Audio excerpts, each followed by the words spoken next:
ravie de vous retrouver aujourd'hui pour vous faire ma vidéo sur le top 5 de mes fonds de teint. Donc moi j'ai une peau mixte à grasse. Donc qui dit mixte à grasse dit brillance, pores dilatés qui apparaissent vraiment beaucoup. Donc pour camoufler tout ça, j'ai 5 produits à vous présenter. Qui est le moins bien pour ma peau, c'est-à-dire qui tient le moins longtemps, à celui qui tient le mieux, quoi, toute la journée, entre guillemets, hein, parce que bien sûr on a toujours besoin de retouches, de poudre, etc. Donc voilà, si vous entendez du bruit, c'est mon voisin qui tombe dehors. Bref, donc pour commencer, je vais vous présenter, donc c'est le Bourjois Air Matte que j'ai en teinte 05, qui est le beige doré.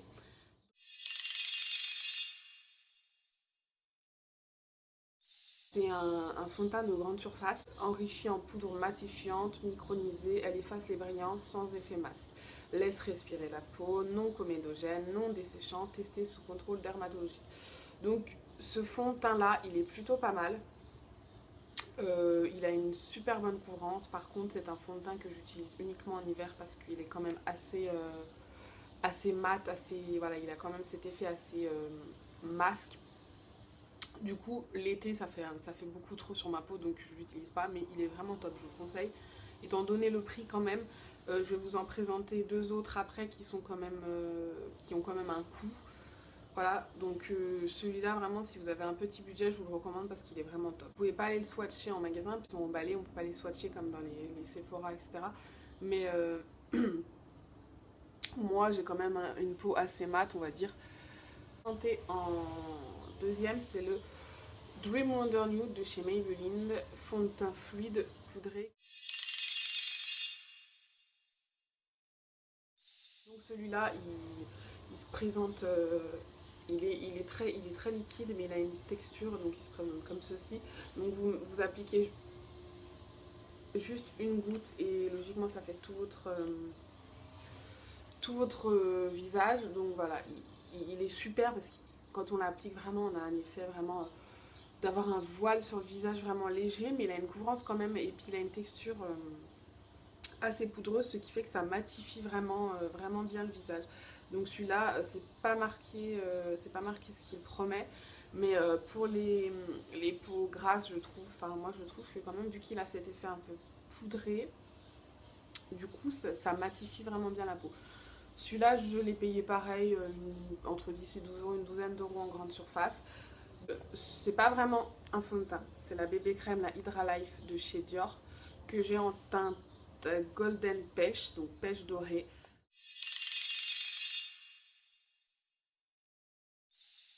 Ce truc là, c'est vraiment génial. J'arrive à la fin, euh, super compromis parce que c'est donc une bébé crème, donc ça hydrate, ça sublime. Et du coup, bah, ça couvre quand même les imperfections qu'on a envie de cacher, même quand on va se faire bronzer, quoi. Donc voilà, donc celui-là, par contre, il coûte une bonne trentaine d'euros, je dirais. Je sais plus exactement le prix, je vous laisserai aller regarder. Moi, j'avais pris chez Nocibé, j'avais eu une carte cadeau, il me semble. Voilà, j'avais eu une carte cadeau, donc j'avais pu me le prendre, mais bon, quand même, ça a un coût. Mais ça fait quand même bien 2 ans que je l'ai et je l'ai pas terminé, il m'en reste quand même un petit peu. Donc franchement, niveau qualité-prix, niveau rentabilité, on y est, quoi. Donc voilà. L'encre de peau de chez Yves Saint Laurent que j'ai en teinte beige doré 55.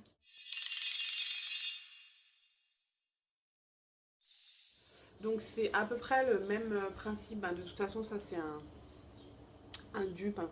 Voilà, c'est un dupe de l'encre de peau. C'est exactement la même chose, donc c'est fluide, c'est poudré. Et donc c'est pareil, donc on enlève le petit capuchon et pareil, quand on dévisse, on a une petite plume, pareil, donc une seule plume doit faire le visage, quoi. Donc celui-là, quand vous l'appliquez, c'est pareil, il est très agréable. On sent cet effet un peu poudré qui va matifier la peau. Bien sûr, moi je mets toujours de la poudre après sur mon visage parce que j'estime que quand même, il faut de toute façon qu'on ait la peau grasse ou non, poudrer son make-up pour qu'il tienne vraiment toute la journée. Un dernier que j'allais vous présenter qui est vraiment top, mais top, c'est celui-là de chez ELF. Je ne sais absolument plus son nom. Je sais que la teinte que j'ai, c'est la teinte Bœuf.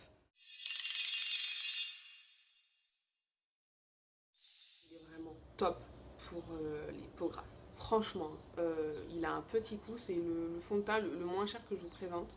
Même ceux des grandes surfaces sont plus chers. Celui-là, je l'ai payé, il me semble, 6 ou 7 euros. Il y a, on va dire, allez, 20 à 30 millilitres, là, vraiment pas cher. Et franchement, c'est le top du top. Ce truc, il est très couvrant. Bon, là, je l'ai mis aujourd'hui. Malgré qu'on ait l'été, j'ai décidé de pas aller bronzer aujourd'hui, mais d'avoir quand même une petite couvrance parce que j'ai des imperfections. Bon là, vous voyez, il les a bien couverts. Enfin, je sais pas si vous allez voir, mais j'ai quelques taches en fait qui sont restées, parce que du coup, je me suis acharnée. Le fond de teint est vraiment top et je vous le recommande. C'est vraiment, je pense, le meilleur fond de teint que j'ai pu tester pour les peaux mixtes à grasse. Il y a le fond de teint, le Matte Velvet de chez Make Up Forever qui apparemment est top. Et apparemment, d'après ce que j'ai lu et pu entendre, ce serait le parfait dupe du Matte Velvet, je vais arriver, qui coûte une trentaine d'euros je pense. Celui-là coûte 6 euros, donc le choix est vite fait. J'espère que cette vidéo vous aura plu. Si vous avez des questions, d'autres questions, n'hésitez pas. Donc en attendant une prochaine vidéo, prenez soin de vous et je vous fais plein de bisous. Bye!